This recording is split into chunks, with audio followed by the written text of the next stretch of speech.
Welcome to the Momnificent Podcast. This is the place where we help parents live a happy, healthy life with their kids. We're going to show you how to connect with your child and help them even in their most difficult moments as we hear from experts in the field. I'm your host, Dr. Karin Jakubowski, an international speaker, public school principal, and former struggling student. The Momnificent Podcast equips parents with science-based strategies to help you live a happy, healthy life with your kids. Welcome.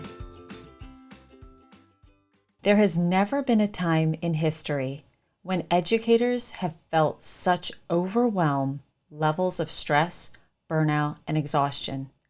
I know you are working tirelessly to support your students and often forget or neglect to take care of yourself in the process, let alone your own children, possibly at home as well. Maybe you're listening today and you feel overwhelmed and on the brink of burnout. Well, I'm so glad you're here because I'm with Lisa Baylis, and she's going to share with us mindfulness practices to awaken your well-being and resilience. Lisa is an instructor, counselor, facilitator, and a mother who's been sharing well-being strategies for the past 20 years. She has a master's degree in counseling psychology. She's a certified mindful self-compassion teacher and author of Self-Compassion for Educators, just published last summer. Lisa, welcome to Momnificent. I am so thrilled to be here. Thank you for inviting me on your show. I'm really happy to be connecting. Me too. So first, tell our listeners where you're enjoying Momnificent from today. Oh, yeah. So I am joining in today from the Algonquin Peoples Territories, also known as the Esquimalt and Songhees Nation of the Greater Victoria area, which is in British Columbia, Canada. So way up northwest in the little island. And on this beautiful day where spring is just about emerging, I am really grateful to be able to live on these lands and so honored to be able to come to you from these lands today. Yes, I know. This is so special. Did you grow up in Canada? I did, born and raised. I was grown up a little bit more northern British Columbia, so and moved down to the island to go to university and did some traveling and working overseas, but landed back here. And I've been here on the island, Vancouver Island, now for, well, nearly 20 years, actually. So it's home now. And someday maybe I'll go up there and visit you. I've never been there. Please. Yeah, I've never been there. So, Lisa, what's one thing you've done recently that you haven't done for a while that just brings you joy? Oh, that's such a fun question. Well, and I think joy is one of those things that we need to just look for more in our lives on a regular basis and intentionally practice. Um, so one of the things that I did just 2 nights ago, I was making dinner, as many of us as parents have to do. We come home and one of my kids was at soccer, the other one was home here, and I was feeling a little weary on a Monday night after a long day of work and doing all the things. And so I turned up the tunes really loud. And I have a thing, I love kitchen dance parties. And so my daughter, who is just 10 and a half, I brought her in and I said, come on, we're making dinner and we are going to dance. And I was blasting old tunes, and she's just laughing at me. And so then she got out and we were grooving. And I just think even in those moments where we have to do things that maybe we don't want to do, we can find a moment of joy. And so that was my last moment of just like thoroughly enjoying the moment of making dinner, having some good tunes on and having my daughter there with me. It made it so much more fun. Oh my gosh, I love that. My sister and my mom used to make us clean the dishes after dinner at night, and my sister's 2 years older, and I would have to actually sweep the kitchen, and we would like sweep and dance with the broom, and it was like the only way I got through it. Like we just had a blast with it. It just reminded me of that. That's so fun. I love that. Well, when the pandemic first hit, one of the things that I was putting out to my community were kitchen dance parties, songs to dance to. And it was sort of like a weekly thing. How are we going to bring the joy? How are we going to connect with it? Yeah.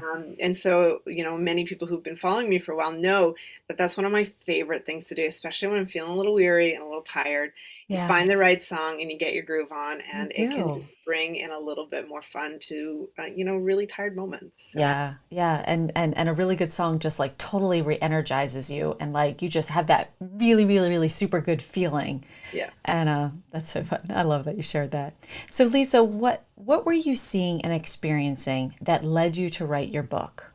Oh, oh, well, I think like many authors, I had my book in my head for many, many years.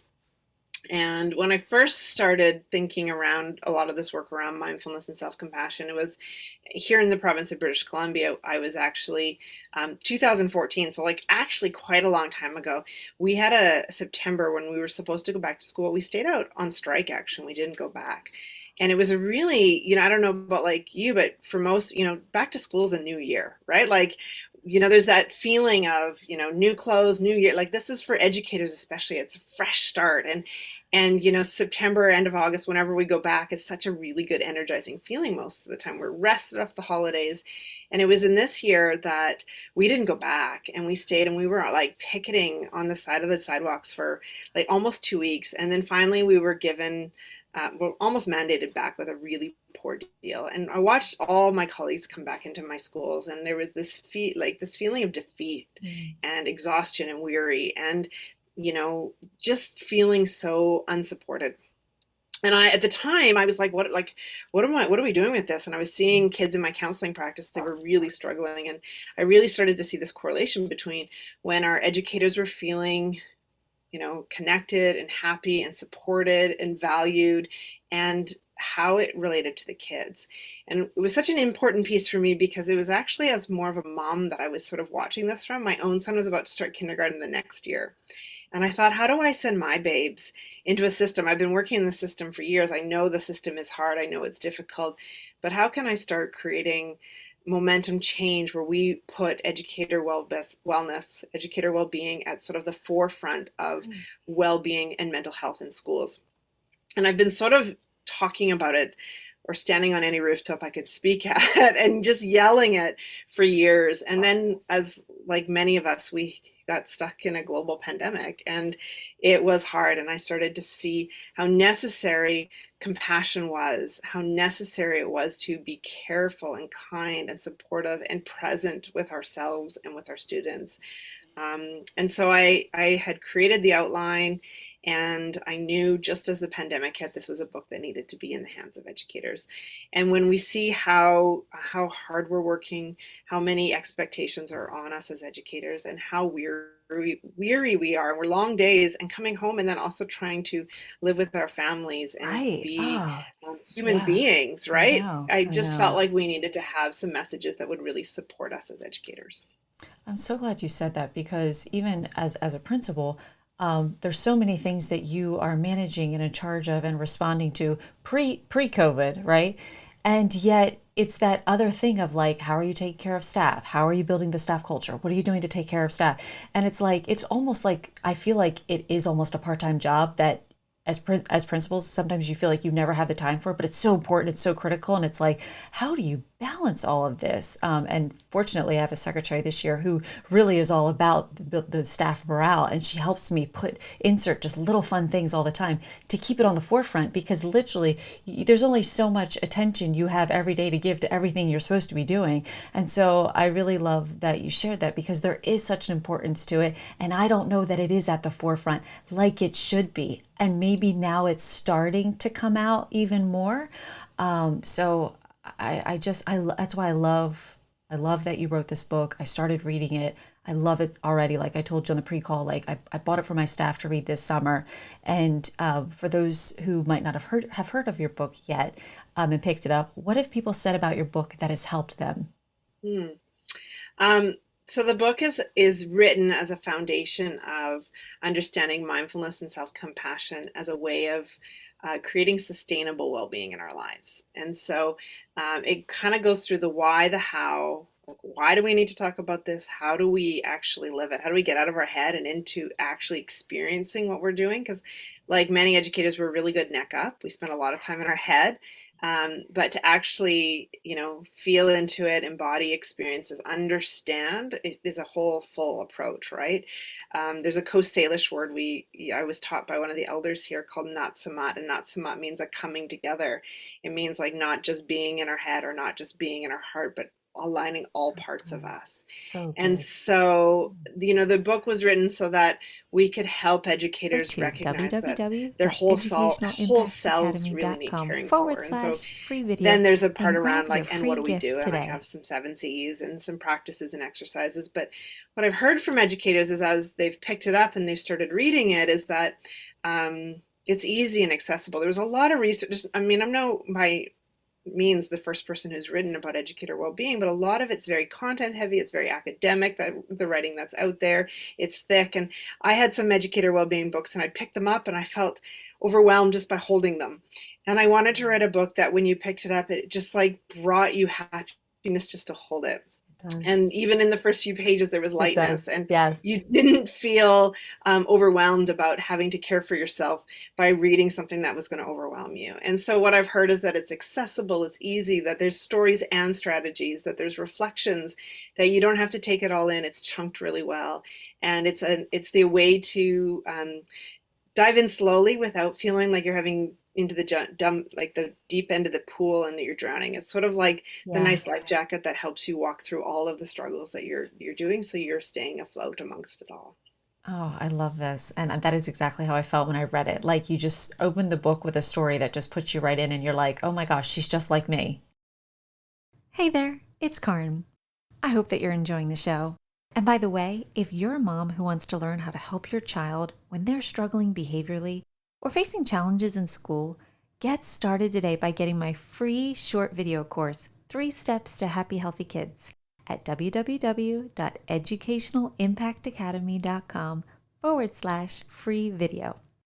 If you're new here or you haven't done this yet, this is definitely the first step to get started in learning how to have a happy, healthy life with your kids.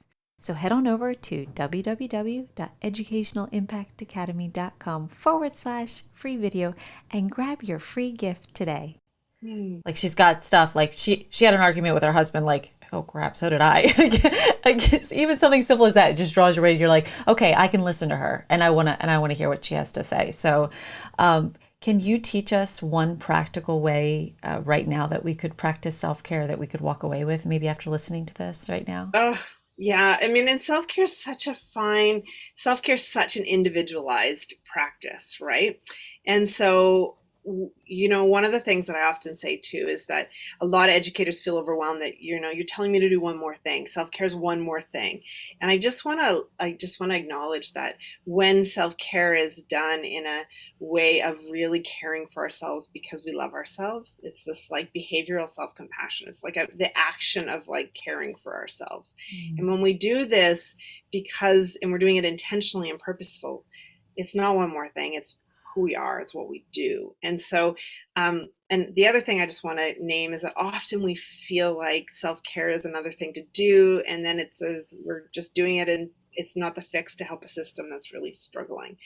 And so I often say that we practice caring for ourselves so that we can be well enough to be able to show up for the little people who we need to work for and be there for, so that we have the capacity then to hold them and regulate with them because they're also struggling, so that we are not constantly feeling like we're drowning in all of the struggles that are amongst the system. And if we care for ourselves, then we have the ability to not feel like we're drowning, so that we can start to make those little mini shifts in a huge education system that needs so many changes. So I appreciate that you say, I'm in it too. I know it, that, when you picked up the book, you felt like I was one of you, because I am a teacher. I was just, in my school, and I'm working with kids, I'm working with colleagues. And so when we're looking at one strategy, there's not really something that works for everybody. But I will say that one of the things that I love around the practices of mindfulness and self-compassion, mindfulness being the practice of just being aware a little bit more of what's happening in this moment. So getting out of being in the past, being in the future, but just sort of coming back to the now and being aware of what's going on around you and what's going on within you. And then self-compassion being the practice of and recognizing that it's hard and meeting it with some kindness, meeting it the way you might meet a dear friend. So the two questions that I often love to ask people are mindful and self-compassion questions, which are, what do I notice? And then what do I need? And, if we can just come back to the opportunity to just pause long enough to ask ourselves those two questions, what am I noticing, right? How many times have we come home at the end of a school day and our shoulders are at our ears and we're like barking at our kids and we're like, I just need a glass of wine and a bag of chips and I'm just agitated. And we're like, oh, I've had a tough day. Like we haven't even paused long enough to like catch our own breath and just slow everything down. So that question, what do I notice? Am I struggling? Has it been a tough day? Like what's happening? Am I feeling agitation? Am I feeling sadness? Am I feeling overwhelmed? All valid feelings in our world at this point. And then that second layer of question, like, and what do I need? That's where the self care kind of comes in, right? What do I really, not like what's that quick fix need? It's like when I ask my heart that question, what is it that is going to really help me in this moment? Do I need to call a friend? Do I need to have a nice bubble bath? Do I need to go for a walk?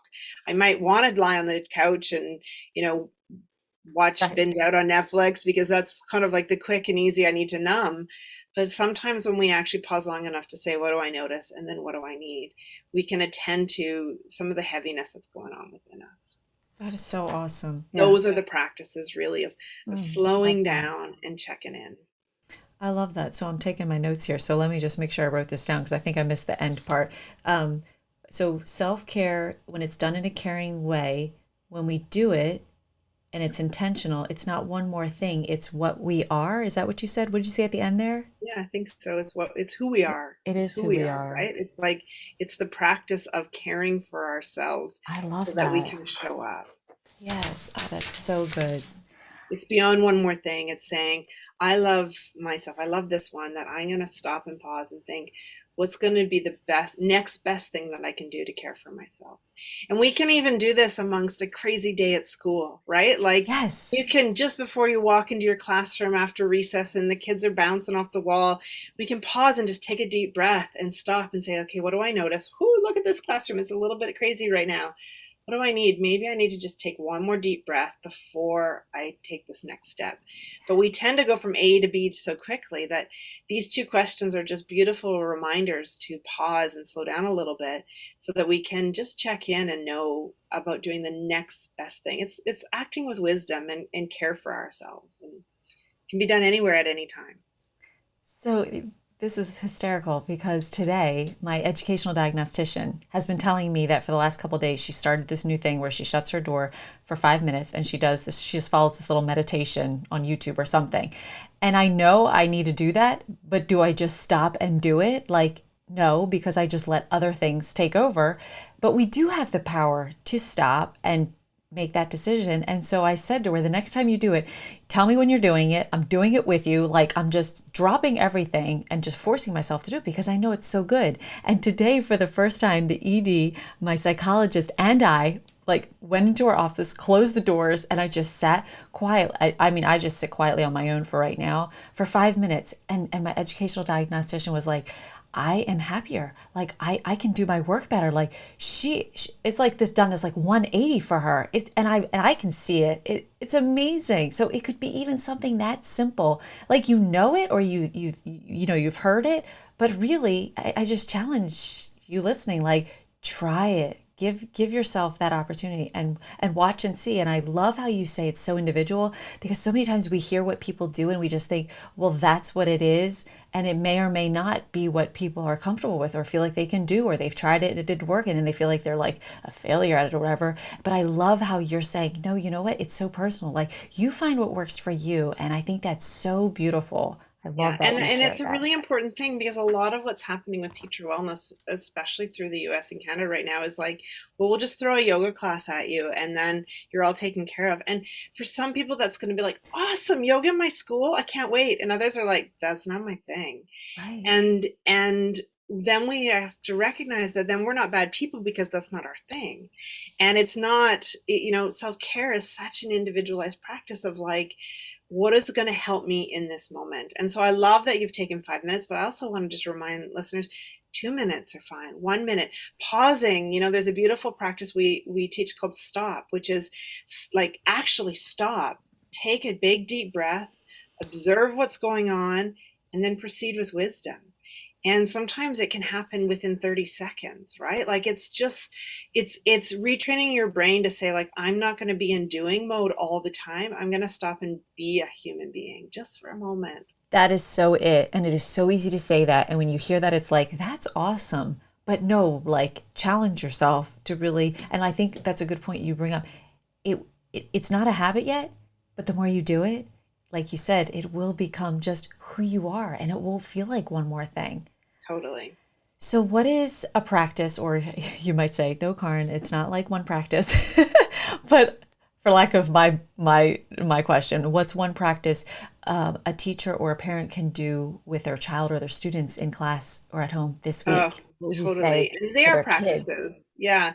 I mean, the thing is, it's a lifelong practice, right? So I think it's okay to say practice. It's just that it's not like, it's like, your best NBA basketball players don't stop shooting hoops just because they've got a few, they know how to do that really good free throw shot. It's like they still practice. And all of this caring for ourselves is an ongoing lifelong practice. For kids and with schools and students, like I love my most important invitation would be model whatever you're learning, whatever you're doing, share that. So if you take a mindful pause in your class, say, like, I'm learning this is helping me, and tell kids why, because the only way they're going to learn is through a modeled experience. So, I'm a big believer in an educator just come in and be like, wow, I'm really noticing the energy in here is really big right now. I'm just going to pause and I'm going to put my hand on my heart for a second because I feel the warmth of my hands. And I'm going to take a big deep breath. If you all want to join me, that would be great. Oh, okay. I just noticed, my shoulders were really at my ears. I'm just going to drop them and together, maybe we can move on together to whatever we're doing next. And I Okay. think as educators, we try and and teachers, and I get this, I'm a teacher, we are really good at telling and sharing and doing. But when we have to reciprocate this idea of like, and now I'm going to model, I'm going to remind it that I'm going to show you, not just teach you, but I'm going to show you how it's working for me. So, my favorite practice with kids, and I do this with my own kids and my son, and sometimes it's just like, wow, I notice, like, here's what I notice, and let's pause and take a deep breath. And I have a son who's got ADHD and he's very, very busy, especially the hyperactivity piece. And every once in a while, he'll just be coming in and buzzing, and he'll look at me, and I'll be like, "Ooh, bud," ooh. And he like look at me, and we'll just take a breath together, and then he just can see him settle a little bit, and then he goes on and keeps going. But we create these moments of pauses for our staff, for our teachers, for our students, for our own kids. It just gives them permission to recognize that we're sort of like disrupting the brain pathways that are always happening. We're just saying, like, let's just pause. And Hmm. as classroom teachers, we can do this all the time. Like, we don't have to have any fancy magical, items. We don't have to have whole scripts on mindfulness. We can just say, like, wow, everybody, let's take a big deep breath. So good. So good. I love it. You're just inspiring me. Like, even on the morning announcements tomorrow, just to come in from Carline and just be like, hey guys, you know what? Dr. J needs to take a minute. Why don't I invite you to join me to take a breath with me? Or let's just take three. Because sometimes I ring a chime and I do three breaths like once in a blue moon. I don't do it as often as I used to.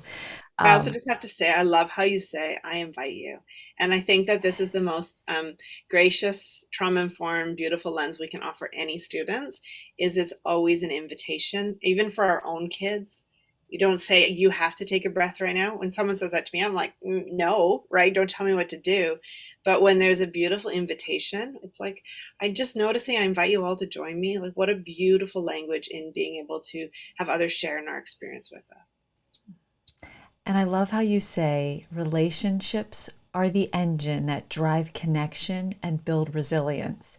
Why is that so important and what often happens? Oh, well, we know that we all, learn and work better in relation, right? Like we know that relation drives disconnection and relationship drives connection. So good. And so when we are able to come to any connection, whether it's with our students, with our partner, with our colleagues, from a place of being aware and present, we are more likely to drive a more positive relationship. We're able to put this in to a place of seeing and hearing and valuing another human being. And when we do that, we are able to, really ground ourselves in what's important, which is our wellness. And when we take that time to practice from a place of mindfulness and compassion, we know that that is such a beautiful place of resilience. The other thing I'll say on that is that when we connect with other human beings, we come to this place of, what we call common humanity. Like, you're just a human being, I'm just a human being. When we actually allow ourselves to be messy human beings, like perfectly imperfect, we all of a sudden realize that we don't have to be, having some of these perfectionist tendencies. We don't have to get so caught up in our critical thinking, that we get to just be humans. And as humans, we make mistakes, we fail at things, we get things wrong. And then when we give ourselves that permission to be human, we recognize we can bounce, which is the idea of resilience. Like, we're going to get through hard things, and we can do hard things. And this is the beautiful practices is we can do this in relation with each other, and it makes it so much easier to be able to create the culture in our schools, to create the community in our schools, and to create a shared idea of resilience and well-being. And then lastly, imagine if I had every individual in the state of Delaware on this call, every educator, every parent, every grandparent, guardian, at every walk of life, listening right now. What's one of the last things you would just want to encourage and leave us with? Oh, go slow. I think it's probably the message I give myself and everyone. We tend to be so fast and so busy, and we need to create a slow down education movement. We need to create slow down parenting. Like, we just, we slow everything down. We get to see each other. This is where we build our relationships. I have words that I use every day, which are go slow, stay present, be kind, and just really trust yourself. And when we remind ourselves that all of those are the foundation for ourselves, to care for ourselves, this practice of caring deeply for ourselves, it allows us also to be able to show up for the other people that we're with. So go slow, my friends, please. It's okay to go slow. So beautiful. Oh, I'm just hanging on every word. Thank you so much. And Lisa, how can someone find and follow you? Oh, please join me. Best places to just first connect through my website, lisabaylis.com. You can find information about my book there. I'm on most social media channels, and I love to share through Instagram, Facebook, Twitter, LinkedIn, and I'm sure we can link into those places. And so the other thing is I do send out a regular newsletter. If you want to get it to be a part of that, you can find it through my website.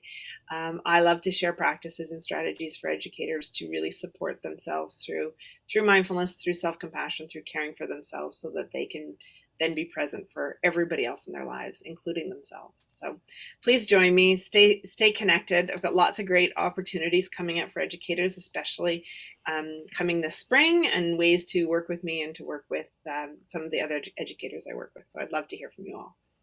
Well, Lisa, it has truly been a gift, and I'm going to use that word very carefully. I don't say this lightly. It is a gift to talk with you today and share these few minutes together. You just have inspired me, and I know you've inspired and uplifted the listeners who are hearing this. And thanks for being you. Oh, well, thank you for inviting me, and keep doing all the amazing work that you're doing. It was a gift to be here with you too. I really appreciate it. Well, that's all we've got for this episode of the Momnificent podcast. If you enjoyed this episode, I would be honored if you would subscribe and rate if you really liked it. I know wherever you're listening right now, it might not be the best time to leave a comment, but feel free to leave a question, a review, or a comment at any time. And until next time, remember, don't worry, be happy.